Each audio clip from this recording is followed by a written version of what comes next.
주님, 우리가 주님 앞에 있습니다. 주님의 사랑으로 인해 우리가 주님 앞에 나아갑니다. 자격 없는 우리를 먼저 사랑하시며 죽기까지 사랑하신 그 큰 은혜에 감사합니다. 주의 자녀들을 보호하시고 지키시는 은혜에 감사합니다. 우리의 일상에서 주를 향한 감사의 고백이 더욱 넘쳐나길 원합니다. 이 땅에 숨쉬며 살아가는 동안 주님의 말씀 앞에 자신의 모습을 발견하고 주님의 한없는 사랑과 은혜 속에 감사와 기쁨으로 살아가는 안디옥 공동체 되길 기도합니다. 아멘. 모든 순간 주님과 연결되어 주님의 시선으로 세상을 살아가고 주님의 사랑을 가득히 느끼며 세상이 줄 수 없는 참된 평안과 기쁨을 세상에 전하는 안디옥 청년부 되게 해주세요. 아멘. 주님, 이 시간 우리의 죄인된 모습 주님 앞에 내려놓습니다. 죄와 씨름하며 힘들어하는 주의 자녀들에게 빛이신 주님의 말씀으로 우리의 마음을 밝히 비춰주시고 그 밝은 빛으로 우리의 어둠을 씻어주세요. 아멘. 이 시간 우리 함께 예배할 때 우리의 모든 가면 벗고 주님께 나아가길 원합니다. 혼자 울던 것, 혼자 웃던 것, 혼자 마음으로 속삭였던 작은 소리까지도 주님 앞에 고백하며 채우시고 회복시키실 주의 사랑을 의지하오니 사랑하는 주의 자녀들을 살피시고 성령 충만 허락하사 오직 성령으로 우리의 육과 혼이 잠잠케 다스려주세요. 아멘. 주님의 말씀을 듣습니다. 말씀 전하시는 전도사님께 성령 충만 허락하셔서 선포되는 말씀이 주의 능력으로 가득하게 하시고 그 말씀을 듣는 주의 자녀들이 말씀 앞에 바로 서는 시간 되게 해주세요. 아멘. 우리 모두 주님 앞에 참된 예배자 되길 기도합니다. 사망에서 건지신 주의 한없는 사랑을 의지하고 주의 크신 능력을 믿으며 예수님의 이름으로 기도합니다. 아멘. 아멘.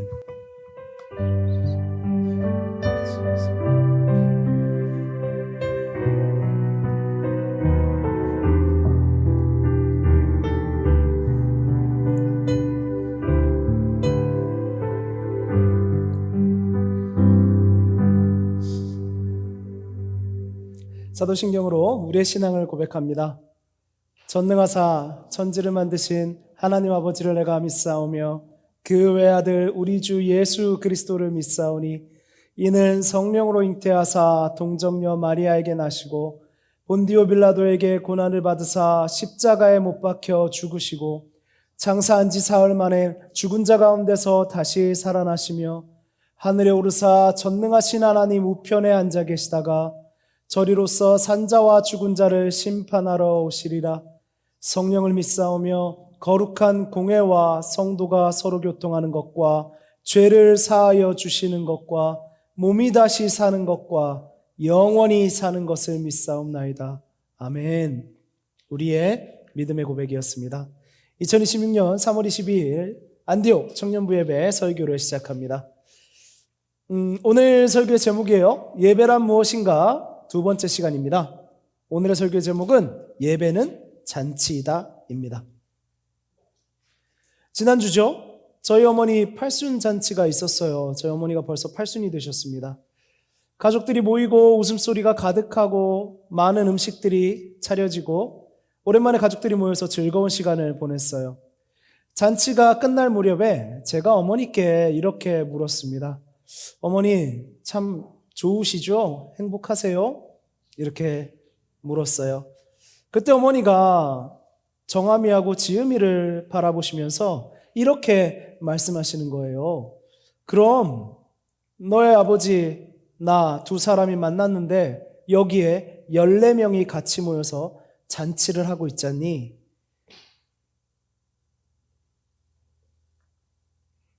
여러분, 어머니의 이 말이 제 마음에 깊이 남았습니다. 생명이 있기 때문에 잔치가 있는 것입니다. 만약에 어머니께서 팔순까지 건강하게 살아계시지 않다면 이 팔순잔치는 있을 수 없었죠. 또는 어머니의 자녀들이 제가 이렇게 건강하게 살아있지 않다면 이 잔치는 없었을 겁니다. 또한 우리 정아미, 지음이가 태어나지 않았다면 이렇게 우리가 14명이 되었구나라고 고백하는 잔치는 없었을 겁니다. 생명이 없다면 잔치는 할 수 없는 일이지요. 오늘 말씀 속에도요, 잔치가 열리고 있어요. 우리 그 시대로 한번 가볼까요? 여러분이 길을 지나고 있는데 어느 집에서 여러분의 이웃집이에요. 꽤 부자로 잘 산다고 알려진 집입니다. 거기에 요란한 소리가 나는 거예요. 여러분은 그곳을 들여다봤죠. 와우, 무슨 잔치가 열렸나 봐요.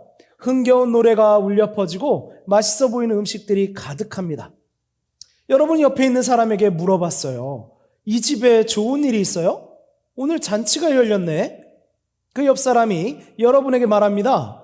아니, 이 집에 집 나갔던 이 집 둘째가 돌아왔다지 뭐예요. 오늘 하나님께서 사랑하는 안디옥 청년들에게 들려주시는 말씀은 누가복음 15장 11절에서 32절 말씀이에요. 누가복음 15장 11절에서 32절 말씀. 오늘은 본문이 조금 깁니다. 저와 여러분이 번갈아 읽겠습니다. 또 이르시되 어떤 사람에게 두 아들이 있는데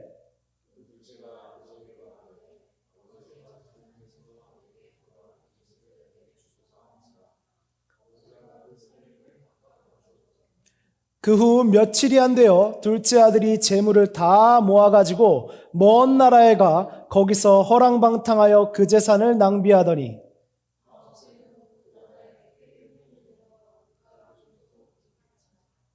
가서 그 나라 백성 중 한 사람에게 붙여 사니 그가 그를 들로 보내어 돼지를 치게 하였는데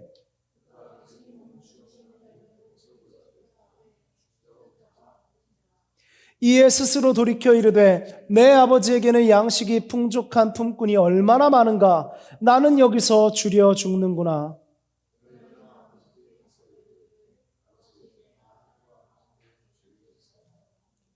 지금부터는 아버지의 아들이라 일컬음을 감당하지 못하겠나이다. 나를 품꾼의 하나로 보소서 하리라 하고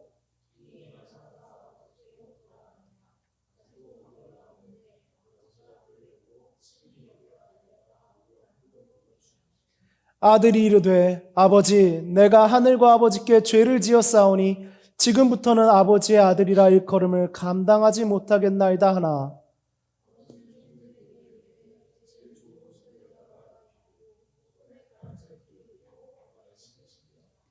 그리고 살찐 송아지를 끌어다가 잡으라 우리가 먹고 즐기자.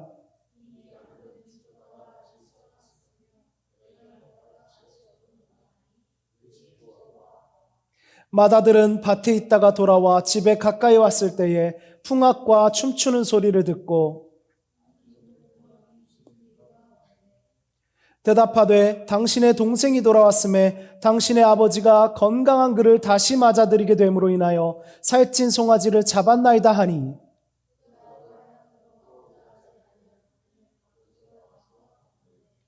아버지께 대답하여 이르되 내가 여러 해 아버지를 섬겨 명을 어김이 없거늘 내게는 염소 새끼라도 주어 나와 내 벗으로 즐기게 하신 일이 없더니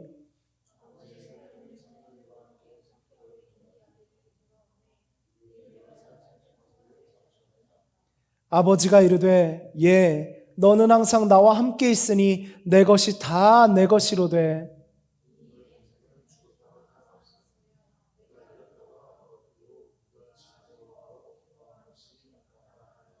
아멘.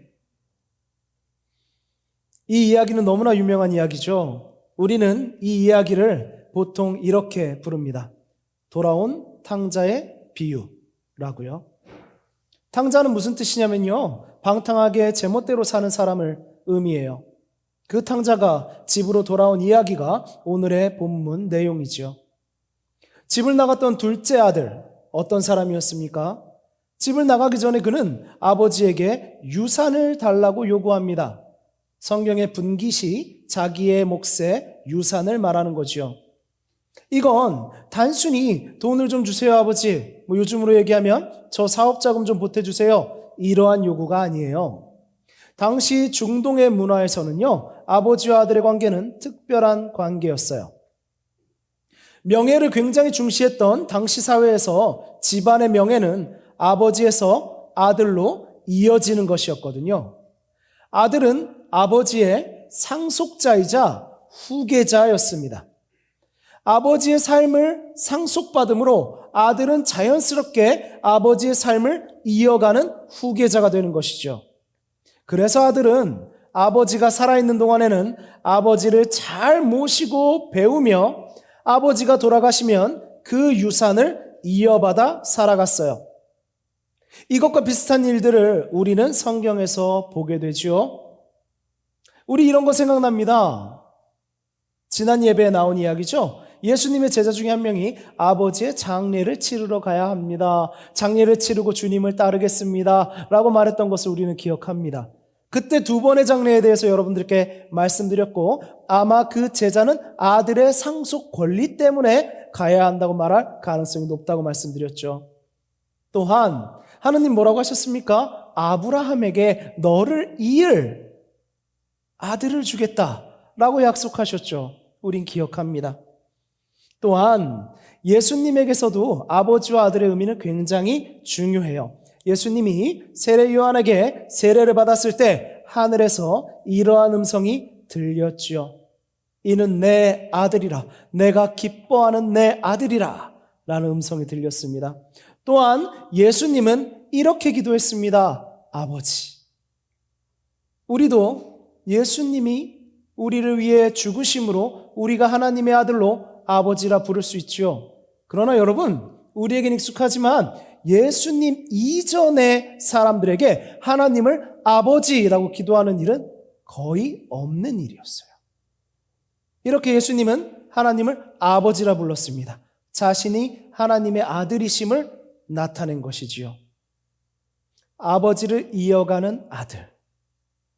하늘에 계신 아버지를 땅까지 이어오신 예수 그리스도. 그런데 오늘 본문의 둘째 아들은 이렇게 말하고 있는 거예요. 아버지, 나에게 줄 유산을 미리 좀 주세요. 어차피 줄 돈인데 미리 좀 주시지요. 당시 문화에서 이 말은 아버지, 당신 죽은 거나 마찬가지입니다. 나에게는요. 이렇게 말하는 거와 마찬가지입니다. 아버지가 죽어야 유산이 생기는 것인데 이 아들은 그것을 살아있는 아버지에게 달라고 하잖아요. 또한 이 말은 이렇게 해석할 수도 있어요. 아버지, 나에게 유산을 주세요. 그러나 난 아버지와 상관없는 나의 인생을 살게요. 아버지와 완전히 관계를 끊는 선언입니다. 사실요, 이 아들의 말은요, 계산이 맞지가 않는 말이에요. 아버지가 아들에게 유산을 주는 이유는 뭐라고 했죠? 자기의 삶을 이어나가게 하려고 하는 거예요. 상속자이자 후계자이기 때문이죠. 그런데 이 아들은 자기의 삶을 위해 돈을 달라고 하고 있어요.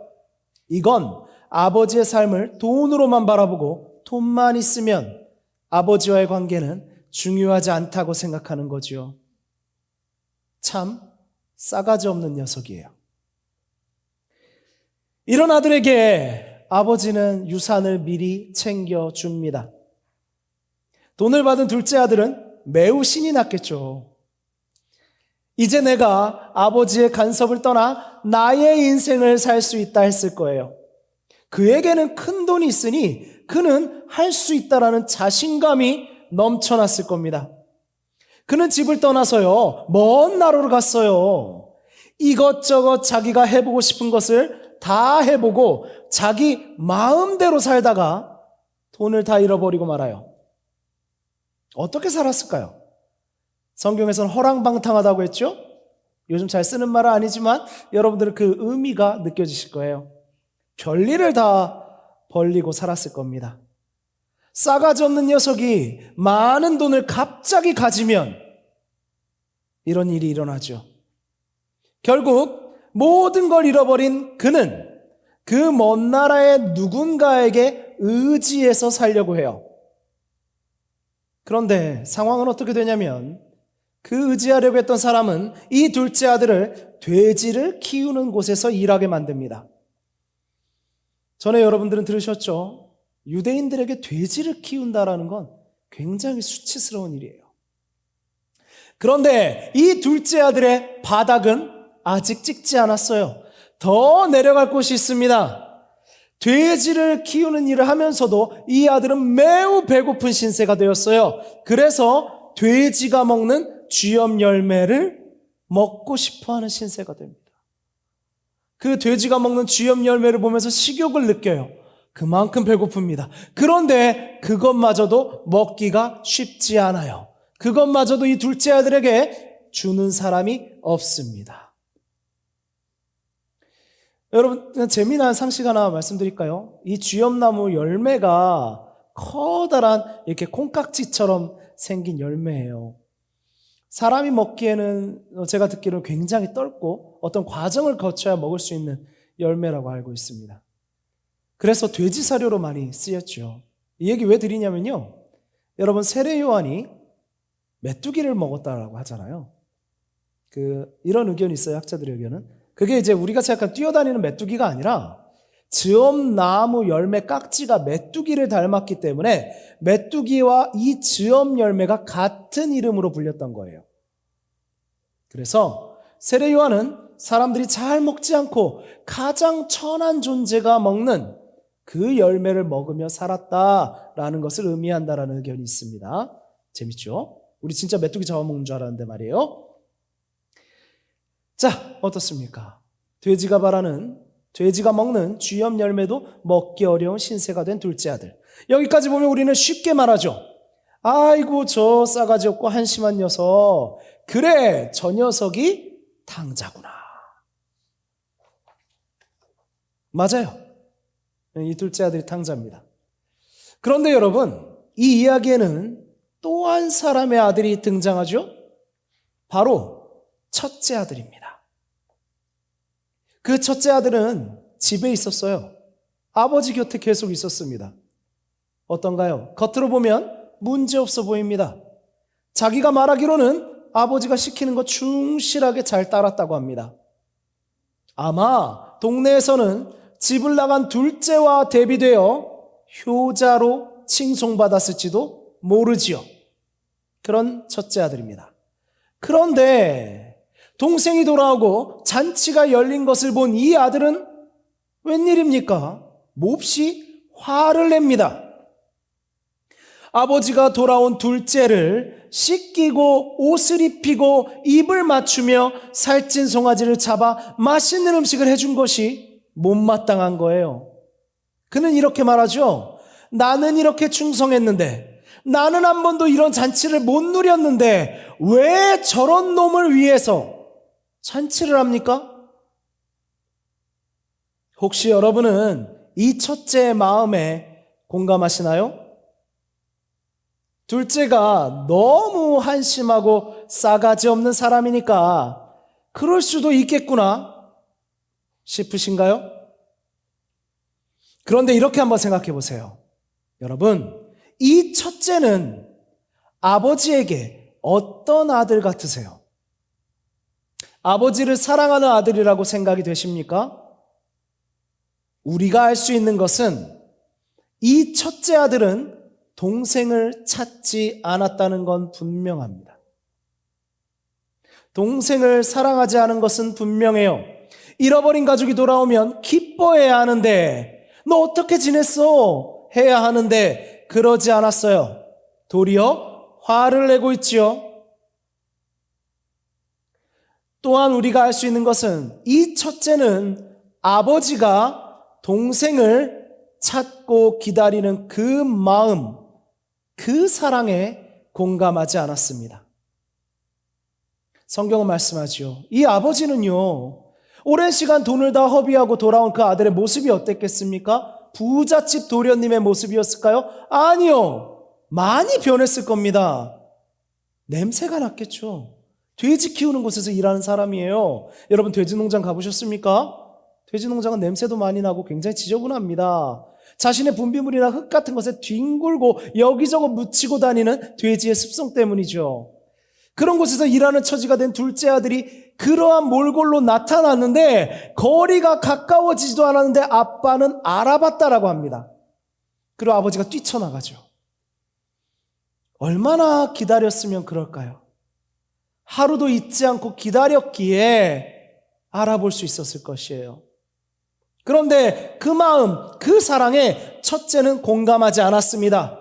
아버지가 돌아온 동생을 안고 그 더러운 아들을 안고 입을 맞추는 그 기뻐하는 마음을 전혀 공감하지 않았어요.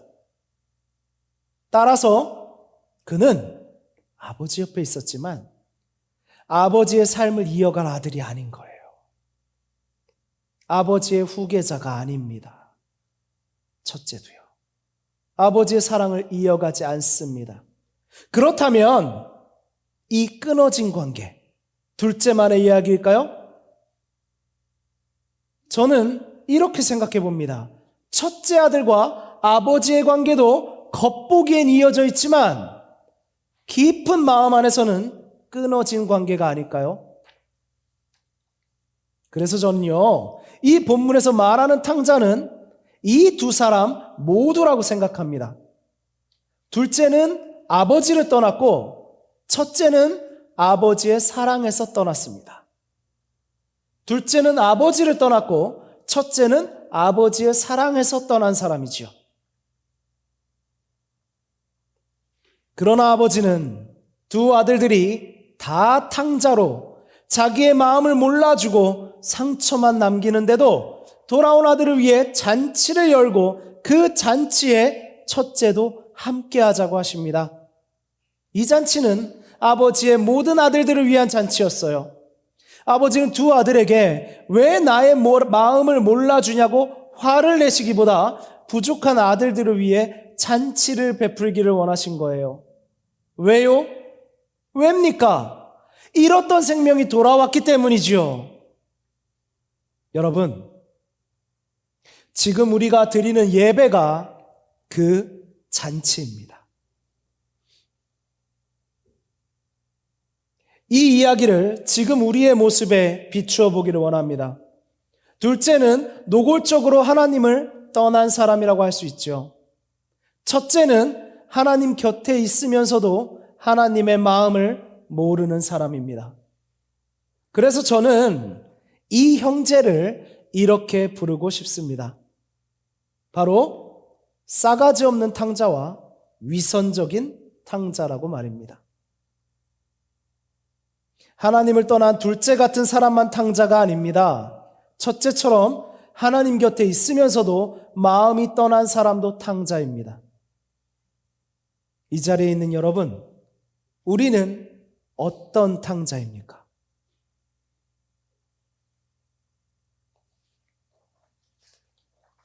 그런데도 아버지는 잔치를 엽니다. 살찐 송아지를 잡고 사람들을 초대합니다. 예배는 바로 이 두 종류의 탕자를 모두 품는 잔치입니다. 왜요? 생명이 돌아왔기 때문입니다. 예배는 생명의 잔치이자 관계의 회복입니다. 여러분, 이 잔치가 왜 열렸습니까? 아버지가 말합니다. 내 아들은 죽었다가 살아났으며 잃었다가 다시 얻었노라. 이건 단순히 집 나간 사람 돌아왔다 그런 귀환이 아닙니다. 이것은 생명의 회복입니다. 관계의 회복입니다. 둘째 아들은 죽었다가 다시 살아났으며 잃어버린 아들이었다가 다시 아버지의 아들이 된 것입니다. 그래서 잔치가 열리는 거예요. 이것이 예배입니다. 예배는 단순한 종교 행사가 아닙니다. 예배는 생명을 얻은 자들을 위한 생명의 잔치입니다. 바로 예배의 자리에서 하나님 아버지와의 관계가 회복되었음을 선언하는 것입니다. 지난주에 우리 나누었죠? 예배는 보이는 세계와 보이지 않는 세계가 만나는 자리라고 말씀드렸어요. 그렇다면 오늘은 그곳에서 한 걸음 더 나아갑니다. 그 연결이 일어날 때 우리의 생명이 살아나고 하늘에서 잔치가 벌어집니다. 히브리서 12장 22에서 24절 말씀 기억하십니까? 우리 한번 다시 읽어봅시다. 시작. 그러나 여러분이 나아가서 이른 곳은 시온산 곧 살아계신 하나님의 도성인 하늘의 예루살렘입니다.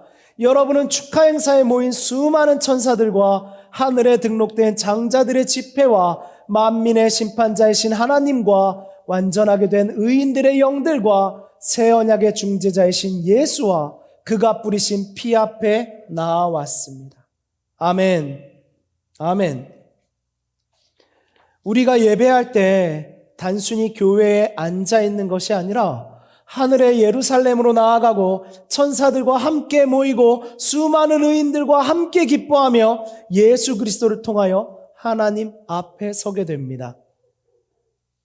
여러분이 얼마나 귀한 생명이면 하늘에서 잔치가 열린단 말입니까? 천사들마저도 축하한다는 말입니까? 예배는 잔치입니다. 하늘에서 벌어지는 생명의 축하잔치. 지금 여러분은 그 자리에 와 있는 것입니다.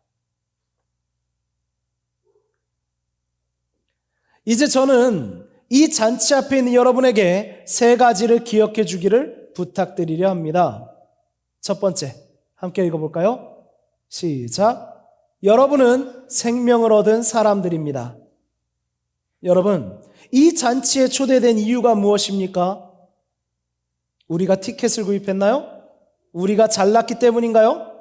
열심히 살아서 그런가요? 착해서 교회에 오셨습니까? 아닙니다. 여러분이 탕자였기 때문입니다.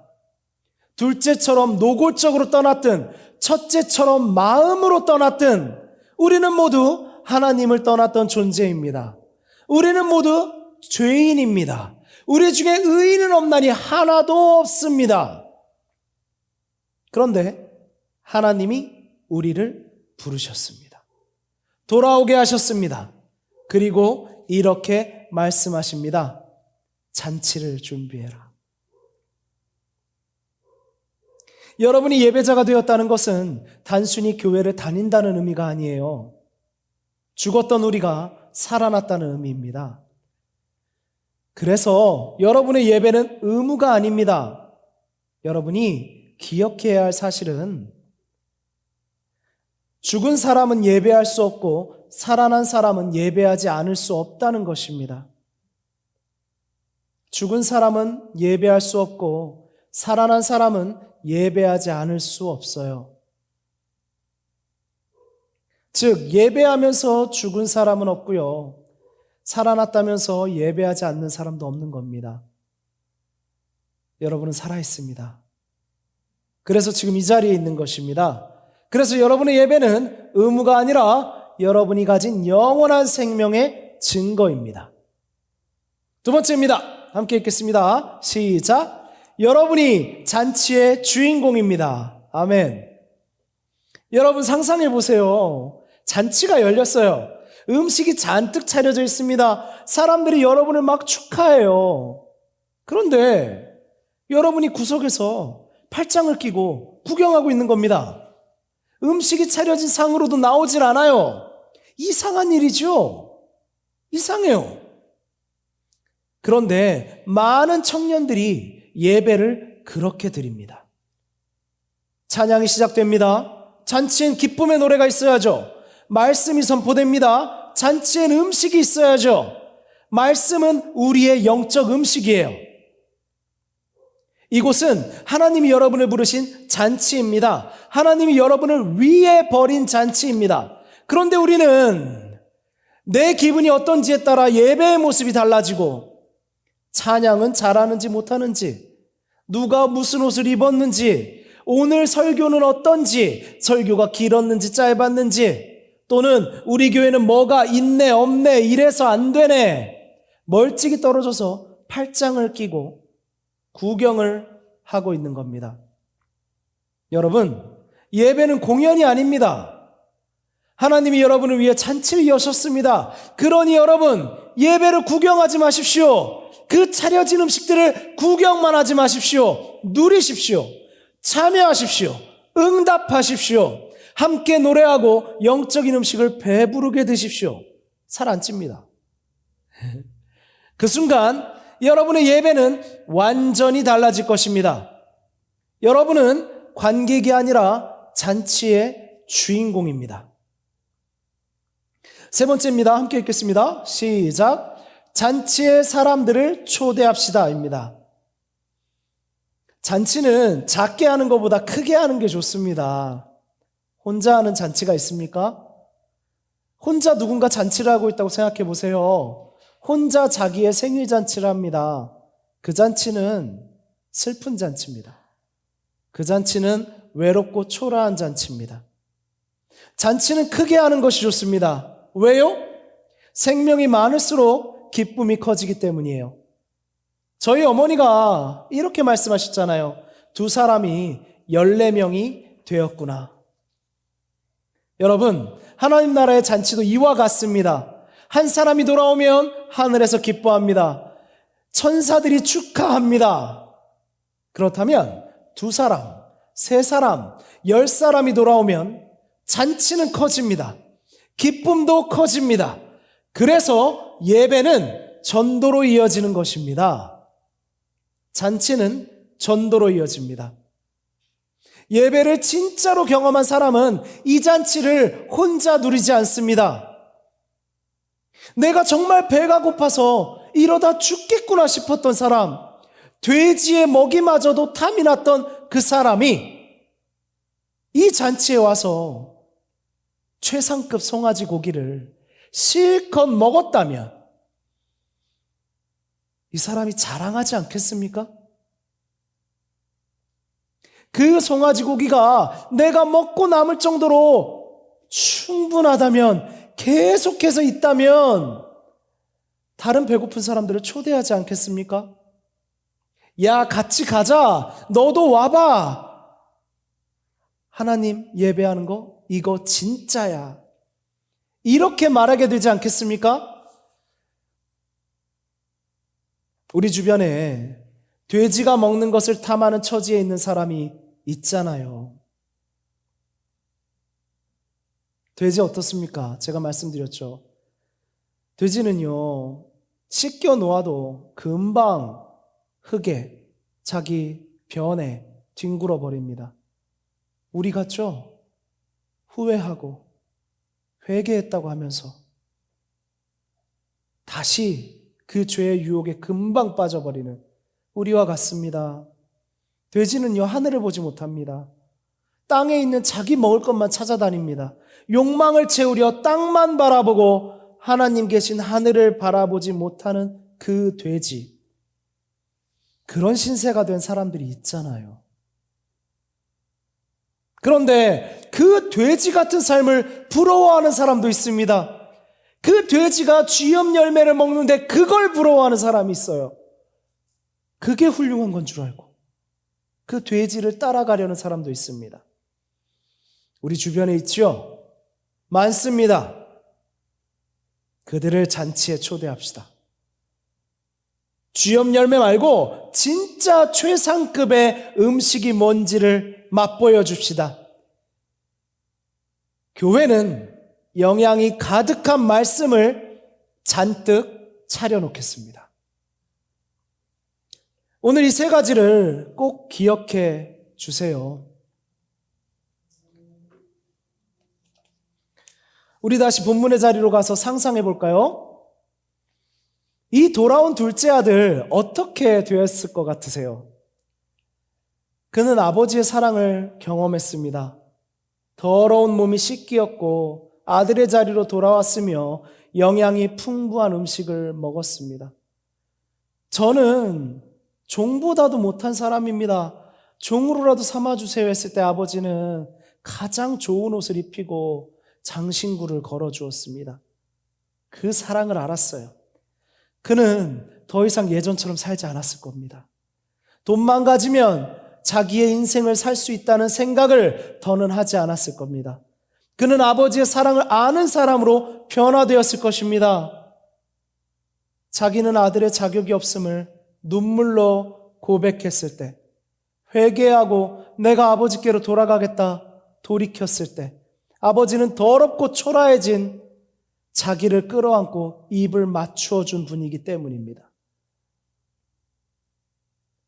자, 그렇다면 첫째는요, 첫째는 어떻게 됐을까요? 성경은 그 결말을 열어둡니다. 저는 성경이 그 결말을 열어두었을 때 이런 생각을 했어요. 그 자리에 혹시 우리가 있는 것은 아닌가? 여러분은 혹시 몸은 교회에 있지만 마음은 하나님과 멀어져 있습니까? 예배를 구경하고 있습니까? 불평하고 있습니까? 혹시 예배가 싫은 사람이 있습니까? 신앙생활을 하는데 사랑은 없지 않습니까? 하나님의 사랑을 찬양하는데 그 사랑을 거부하고 있지는 않은가요?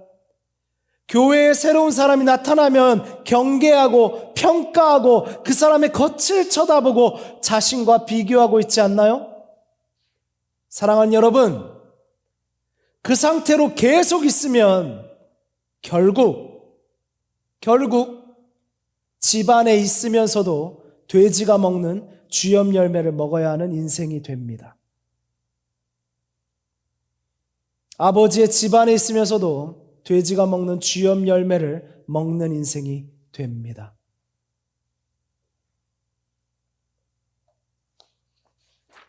자, 여러분은 어떤 선택을 하시겠습니까?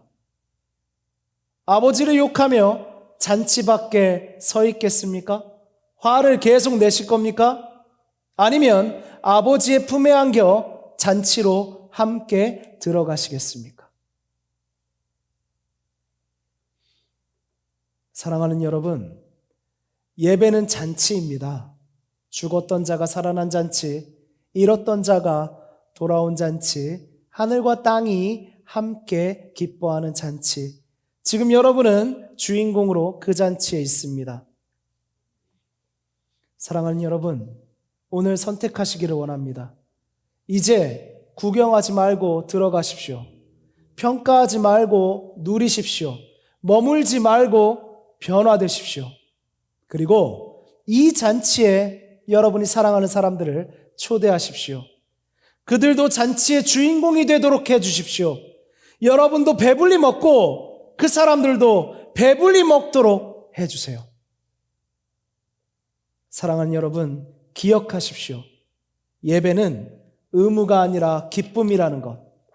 예배는 형식이 아니라 생명이라는 것. 예배는 행사가 아니라 하나님과 함께하는 잔치라는 것. 아버지의 사랑을 가득 담아 여러분을 진심으로 축복합니다. 아멘.